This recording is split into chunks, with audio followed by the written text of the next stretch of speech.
ultrasounding all my breeder females. Fingers crossed we see some good development. Normally I ultrasound once a month, and I've really started to implement ultrasounding into my breeding season. But before we get into that, I want to give a massive shout out to my boy Reggie over at Reggie's Urban Jungle. I had the pleasure of meeting Reggie back in 2018 and again in 2019, and ever since then we've stayed in touch. Reggie is an absolutely genuine, amazing guy. I know him on a personal level. Like I said, we've met, we've hung out, we communicate over messages. He's a great guy. So if you're not following him either on Instagram or YouTube, get over and give him a follow. Tell him Gav sent you. He's an absolutely awesome dude. And yeah, he makes me feel like Kevin Hart, you know, really small, but he's an awesome dude nonetheless, and he's got some amazing stories. So today's video, ultrasounding. I've spoken to you guys before about ultrasounding, and you don't need an ultrasound to be a successful breeder. It's one of those little add-ons, if you like. If you know your females and you know the process, trust me, just trust the process, follow the process through. Whatever your process may be, whether you follow mine or someone else's, you know, just learn the process. It's almost like using a spanner before you can use an air tool, if that makes sense. So you kind of, you know, you can upgrade to an ultrasound at any point, but it's not going to make you a successful breeder, okay? It's the same with the racks. You know, you could have the best racks in the world. It doesn't mean that you are going to be successful. Knowing your animals, knowing the process, learning their little traits and their little quirks, all that sort of stuff. And then the racks and the equipment will obviously help, you know, fine tune your process. So today we're going to ultrasound all my breeding females. I want to see where they are follicular growth wise. I haven't done all of them the past couple of months. I've been doing the odd few that I can see are building, but I really want to spend the day today ultrasounding, and I'm going to try and get everything, or try and get lots of stuff for this video for you guys to see, and sort of answer any questions, you know, into ultrasounding. Also looking at the development of the follicles at different stages, provided the camera can pick up the screen, because sometimes it's very difficult to see the screen. And I'm going to show you what I do and how I do using the ultrasound machine that I've got. Okay, so grab a pen and paper, whatever you need, sit back, a drink, whatever, rum and coke, whatever your poison is. Let's get into today's video. So I'm not sure how much I'm going to be able to show regarding me ultrasounding and you guys being able to see the screen, but I'm going to do my best. It's all me, it's only me. So the first female I have, she's a girl that I produced myself. She's a beautiful Leopard Lemon Blast 100% het clown, and I can see she's been feeding really well just lately. I can see that she's building quite nicely. So what I'm going to do, I'm just going to put her over my knee and take the ultrasound gel, try my best, put her over my knee. This is a technique that I learned from Austin, King Austin, and I really like it, and hopefully you guys can see she's building follicles. So I'm just going to let her hang, put her over my knee, and yeah, about there, perfect. So I haven't ultrasounded this female before. She has been going in with my Pastel Spotnose 100% het clown male. So obviously we can get some different types of Batman combos with this, and it is het to het. Normally I don't do het to het, but I really wanted to just throw it out there and try and get some odds. So let me measure. I'll show you exactly how I do that, guys. So hopefully this is going to work, and I'm going to do my best to show you. But can you see those little black circles just there? Those are the follicles. Those are what we're interested in. I can see 1, 2, 3, 4, 5, 6. Those are what we're interested in. Not necessarily how many there are. We're more interested in size. So I've freezed that, and the first thing I do, I come down to general, the little scroller mouse. I mean, you can have a plug-in mouse which will work a lot better, like a wireless mouse. Go to distance set, and then what I'll do, I'll find one where I can see the full circumference of the actual follicle. Not necessarily the biggest, not necessarily the smallest, but the one that's average, because we've got a few that look different sizes. And the reason for that is because some of them are set further back than the other. So we're going to do top to bottom, and we're going to do left to right. And what that'll do, that'll give us an average. Hopefully you guys can see there. So she's round about 10, just under 10 millimeters on that particular one. She's actually, well, 9.2 mil. So that's really good. The way she's feeding, I've put a male in there to start her off, but the way she's feeding is really aggressive. So I know it's important for me to get the food in this female, okay? So this next female is a banana black pastel 100% het pied. She's produced some beautiful pieds for me. I got her from Aussie. Again, she goes over my knee. Get the ultrasound gel. Support her there. And there we have him. Just there. Now I don't expect to see anything crazy with this girl because I've literally, I've not paired her yet. I'm still getting her with a bit of weight on her. But let's just have a look. So like I said, I want to do all of them today. About there. The gel that I use on these snakes is a water-based gel. It's not going to hurt them. Go sometime. So again, there's this here is feces from the rats or the Maltese that I feed. And you can just make out 2 follicles here. There were more over this way, but what you'll find is the feces or the poo is at the front and the follicles are at the back. And this will show you guys as well, when you go through that transition of females stop eating during the growing process, is because the follicles will take up the cavity so that the food that's going in, she can't really fit food and follicle development in the same area. So what you can do, you can offer smaller pieces of food, so smaller prey items, or like I said, they will go off food, and this is the reason why. As you can see in that cavity, they can only fit one or the other, and once one starts to overtake, then obviously she will stop feeding or slow a feeding response down. So let's give her a measure.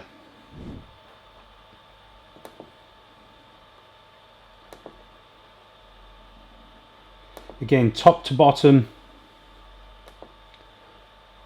left to right, and again she's on track. She's about 8.3 millimeters. As you can see, that gives me the average. Those are the 2 distances, and the reason why I do both is because if I look at the one, she's only 7.3, but if I look at the other one, she's actually 9.2. I want an average, okay? So that's why I do the cross, and I get the average of 8.3, and that's what I'll note down today's date, what she's doing, and then what follicle size she's, and then what I'll do next month, again round about this date, I'll revisit her and I'll see exactly what size she's at. So this female is a pastel leopard 100% het pied. I have started breeding her. I've started breeding her to a special 100% het pied het monsoon. I'm just looking for a special leopard pied posset monsoon, which we can obviously hold back and breed and work into projects. The monsoon project for me looks fantastic. I'm not a fan. I think it's got great potential, but this is just a side project that I'm working with, that I'm happy. I got the snake from Billy over at Mutation Creation, and obviously, as I said, the technique that I saw on King Austin's channel, where he puts the snakes over their knee, because certainly trying to ultrasound these females on your own is such a hard task. I've never seen anyone do that before, apart from Mark Mendek, which was the other day. So I'm really digging this technique. So if you're not following Austin, go over there, give him a follow. Great guy. Really he knows his stuff, and this is working really well for me. So let's get on and measure this follicle growth. So again, not sure how much you can see on the screen, but I've managed to pick out 2 follicles there. This female is really smashing down the food.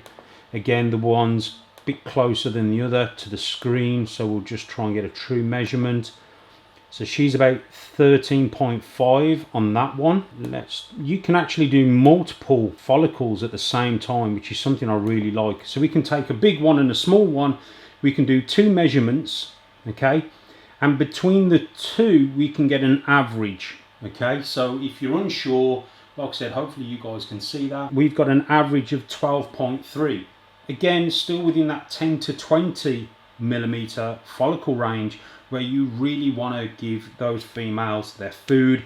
So no matter what, keep her in the fooding. And for those who have asked the question, I feed all my adult females on 150 to 60 gram multi or African soft furred rat every week.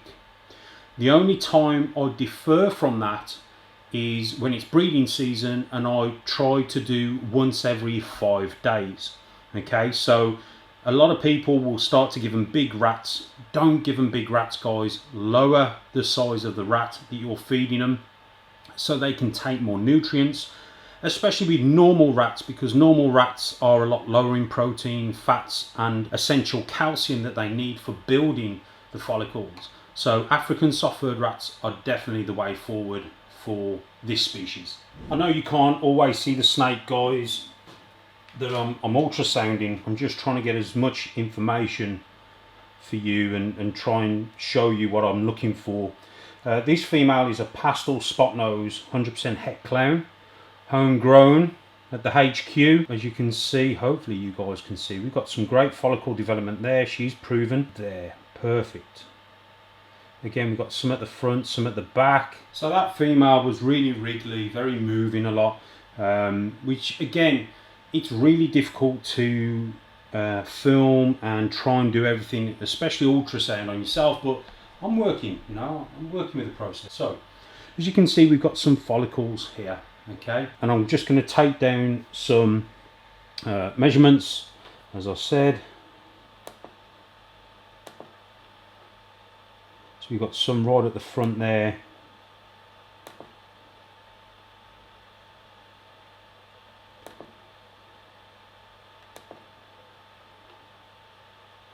We'll do a second one as well.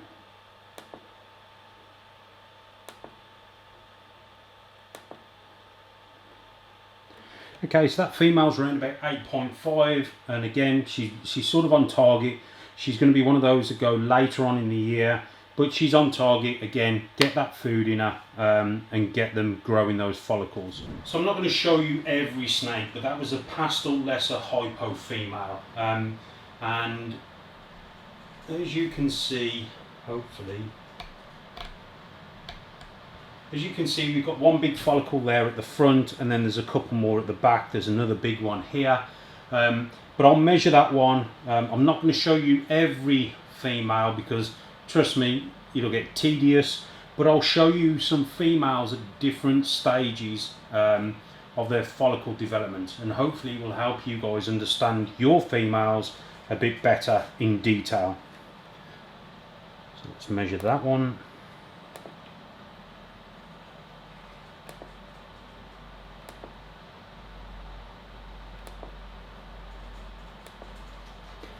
So again, that female's at 12.5, which is, again, all the females are kind of on track. I'm going to have a bit more of a later season this season, but again, it is what it is. They're feeding, they're breeding. I'm trusting the process, and that's what's important. This female is a Spotnose 100% het clown. I produced this female and sold her to my good friend Alan over at No Limit Morphs. He's kindly lent her back to me. We're doing a breeding project together, and as you can see, she's full of eggs, which is absolutely fantastic. So I'm going to scan her, and again, when they're kind of full like that, it looks like she's gone through that glow stage. You really want to be careful and just handle her with care. So we're going to see what we can see. Stay there, sweetheart.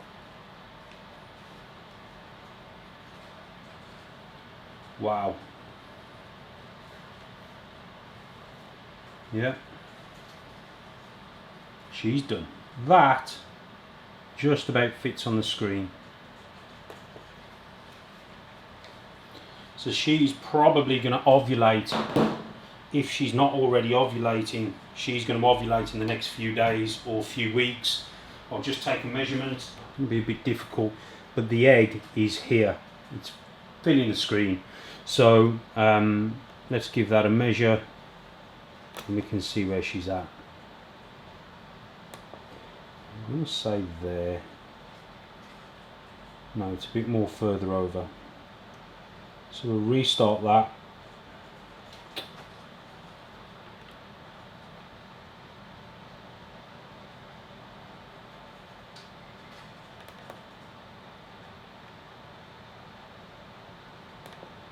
So what we'll do another measurement from here to here.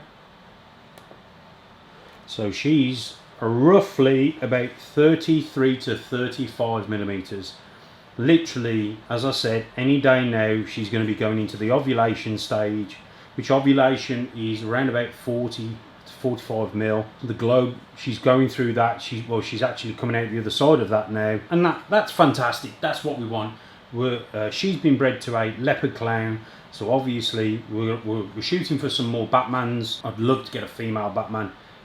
So yeah, we're shooting for that all-important Batman combo. So the one thing I have noticed, when a female is in shed, it can be virtually impossible to see the follicles. You can make them out, they're a little bit blurry.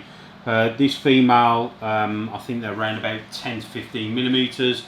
She's got some good girth on her. She's an orange dream. She's just in shed, but it's difficult to see her follicle development, so we'll check her out again once she has come out of her shed.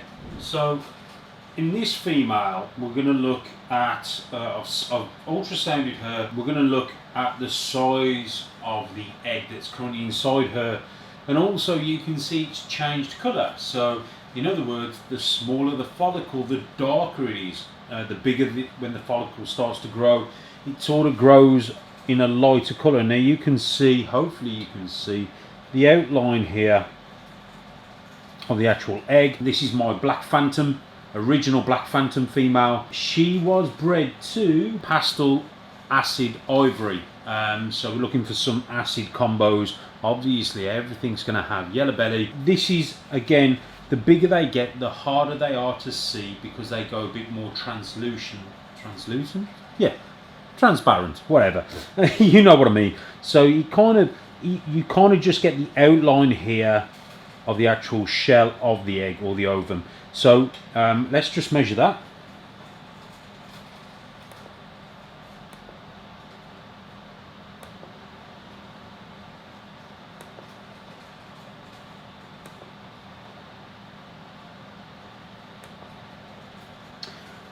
So she's currently sitting at 28.8, in other words 29 millimeters, which is perfect.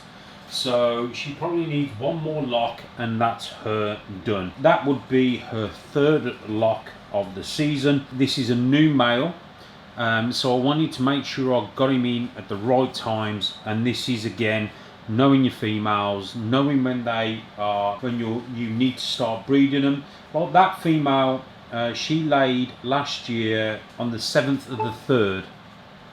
Okay, she laid on the 7th of the 3rd, so I needed to really start breeding her around the January time. Again, a couple of months for her to get to the right size follicles for them to go on and to become eggs or fertile eggs. And because it's a new male, I didn't want to risk any implications regarding not enough sperm from the male to fertilise the clutch. But we will see as soon as she lays those eggs whether or not there is enough sperm from that male.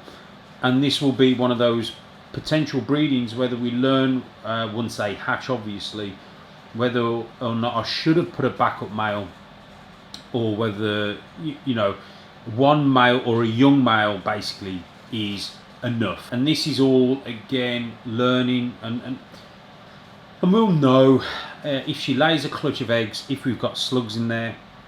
And young males tend to not have a high sperm count, but fingers crossed we do get some acid combos in there and he does go on to soil the clutch.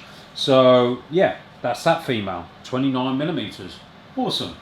So there we have it, guys. I hope this gives you an idea of, you know, what I've started to do this season. Last season I did have the ultrasound machine, but I never used it in depth like I've decided to do this season. I've used it a little bit through the season so far, but today was all about doing all the females, as you can see behind me. I haven't actually finished, but I need to wrap this up. I've showed you a few variations. Like I said, the smaller the follicles, the darker it is. For me, I want a female to be in that starting zone of 10 millimeters. Now, there is some people out there will say introducing a male will help build the follicles from 5 to 10 millimeters, which basically the 10 millimeter is where you want to be to start breeding. So I like to introduce males pretty much when they're ready to start breeding. And what I mean by that is, again, I'll work off a schedule that I had from, if they're a previous breeder, or if they're a proven breeder, then I work off last year when they laid. If they're a new female or a new breeder to the team, which I haven't got that information, I tend to start all my breeding off in October, or when the rainy season starts here in the UK, which again, like I said, is normally October. I introduce a male pretty much to all the females, and then I give it a few months, and then I see what that female's doing. 9 times out of 10, they start smashing food, which is perfect. You know they're going on to build. Most females I've ultrasounded today so far are of between 15 and 20 millimeters, which is of course on track. They're in that keep feeding process, or in that keep feeding zone, and keep following the process. The ultrasound for me, like I said, is going to give me a good indication. I know I'm going to be having a late season this season compared to last, but either way, it doesn't matter as long as the females are healthy. I am using some new males, as I've said, so fingers crossed the slug ratio is lower, because obviously with new males or younger males, their sperm may not be as potent. Hope this helps. Hope it gives you some insight. I'm really excited for this season. Got a load of new stuff coming. One of the females that I don't think I got on camera is a pied female. She's roughly about 35 millimeters, and she's being seen by the Sunset Het Ultramale male.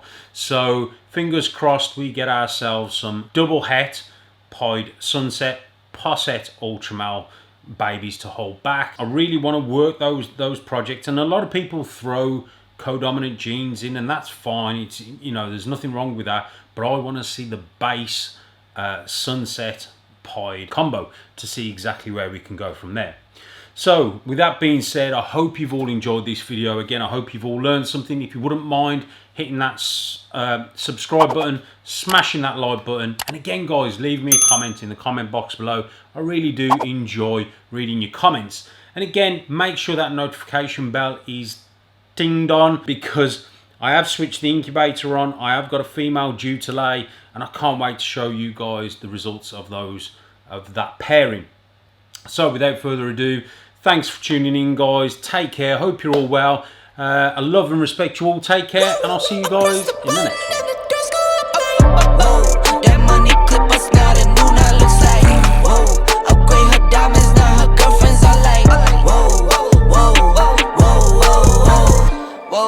I hit record a job, you can't ignore it. I'm transforming.